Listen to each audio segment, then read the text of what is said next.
اور کیونکہ ہم کورونا کی جو وبا ہے وہ بہت دور دور تک پھیل گئی، ہمارے گھروں تک آ گئی. جو میرے اپنے گھر سے جب کچھ کیسز سامنے آئے تو بہت سارے لوگوں نے فیصل ہمیں ایک چیز سجیسٹ کی، وہ یہ تھی کہ آپ سنا مکی کا جو قہوہ ہے وہ پئیں. سنا مکی جو ہے وہ بہت زیادہ امپورٹنٹ ہے، اور ہر جگہ جس کے گھر سے کوئی پازیٹیو کیس ہوتا ہے ان کو سنا مکی کے حوالے سے ریکمینڈ کیا جاتا ہے. تو ہم نے کہا کہ ہم کیوں نہ جانیں کہ کیا افادیت ہے سنا مکی کی، اور اس کی اگر تاریخی حیثیت اگر دیکھا جائے تو کیا حیثیت ہے. اسی والے سے بات کرنے کے لیے ہمارے ساتھ موجود ہیں حکیم عبدالغفار صاحب، ان سے جانیں گے.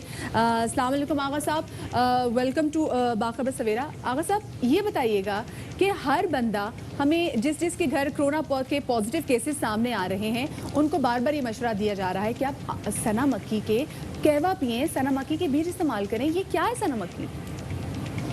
سر، سنا مکی کے بارے میں اگر مجھ سے آپ سچی بات پوچھیں تو یہ بھیڑ چال ہے. اگر میں ایمانداری سے ایک لفظ استعمال کروں کہ پچھلی 2000 سال کی معلوم تاریخ میں کسی طبیب نے، کسی حکیم نے واحد دوا سنا چیسٹ کے مریضوں کے لیے کبھی نہیں لکھی ہوگی. یہ تو طے کر لیجئے. دوسری بات یہ کہ جو حدیث مبارکہ ہے وہ کیا ہے؟ وہ یہ ہے کہ نبی خاتم صلی اللہ علیہ وسلم نے فرمایا کہ حضرت اسماء بنت امیس سے کہ تم کس چیز سے دست لاتی ہو؟ انہوں نے کہا شبرم سے. آپ صلی اللہ علیہ وسلم نے فرمایا کہ گرم اور مزے ہے.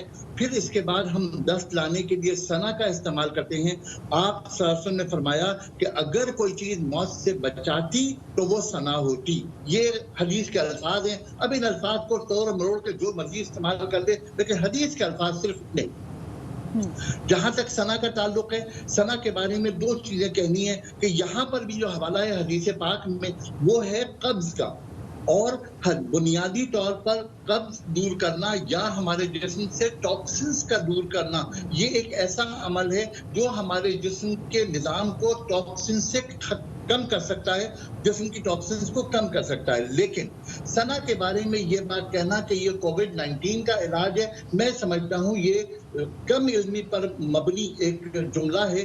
مجھے ایسا لگتا ہے کہ شاید ہوا یہ کہ انسانی جسم جو ہے اس کے سینہ اور پیٹ کے درمیان ایک جھلی ہے جسے حجاب حاجز کہتے ہیں اردو میں اور ڈایافرام کہتے ہیں انگلش میں. اس کی موومنٹ کے ساتھ ساتھ انسان سانس لیتا ہے. اگر اس کی موومنٹ میں کہیں پرابلم ہو، چاہے وہ ایک ہماری آنکھ ہے جس کو ہم قالون مستعرض کہتے ہیں، یعنی ٹرانسورس کالن، اس ٹرانسورس کالن میں اگر گیس اور تمام چیزیں جمع ہوں تو اس کی وجہ سے سانس میں تنگی ہوتی ہے. سنا لینے سے یہ تو ممکن ہے کہ وہ ٹاکسن نکل جائے اور مریض کو فرحت محسوس ہو، یہ تو ممکن ہے. لیکن کسی بھی دنیا کی کسی بھی اسٹڈی میں آج تک یہ بات ثابت نہیں کی جا سکی. اچھا، یعنی کہ حکیم صاحب آپ بالکل یہی فرما رہے ہیں کہ اگر گیسٹرک کوئی ایشو ہو یا پھر آپ کو کوئی کانسٹیپیشن کا ایشو ہو تو اس حوالے سے تو یہ اکثیر ہے. لیکن یہ جو کرونا کے حوالے سے کلیم کیا جا رہا ہے اس میں مجھے ابہام لفظ کہنے دیجئے اور آگے آپ بتا دیجئے کہ ابہام ہے یا پھر بالکل بھی اس کا کوئی یوزیج نہیں ہے کرونا کے حوالے سے. سر، میں ابہام کے لفظ سے بھی اور آگے جا رہا ہوں. یہ کانسیپٹ ہی غلط ہے. بہت سارے لوگوں نے مختلف سوشل میڈیا پہ چیزیں شیئر کی ہیں، ان میں کہیں ڈاکٹر عطاء الرحمان کا نام بھی آ گیا ہے. میں آپ سے عرض کروں، ڈاکٹر عطاء الرحمان صاحب جو ہیں وہ ریسرچ بیس بات کر سکتے ہیں. وہ بس میں کھڑے ہو کے چورن بیچنے والے کا انداز اس کا نہیں ہوتا کہ میں یہ کرتا ہوں، میں یہ چیلنج دیتا ہوں، میں یہ چیلنج دیتا ہوں. آئی ایم سوری، یہ انداز جو ہے نا یہ ریسرچ کرنے والے کا ہوتا ہی نہیں. دوسری طرف اگر آئیں تو میں آپ سے عرض کرتا ہوں کہ پوری ذمہ داری کے ساتھ کہہ رہا ہوں کہ پچھلے 2000 سال کی تاریخ میں سوائے قبض کے سنا کی کوئی اور افادیت ثابت نہیں ہے.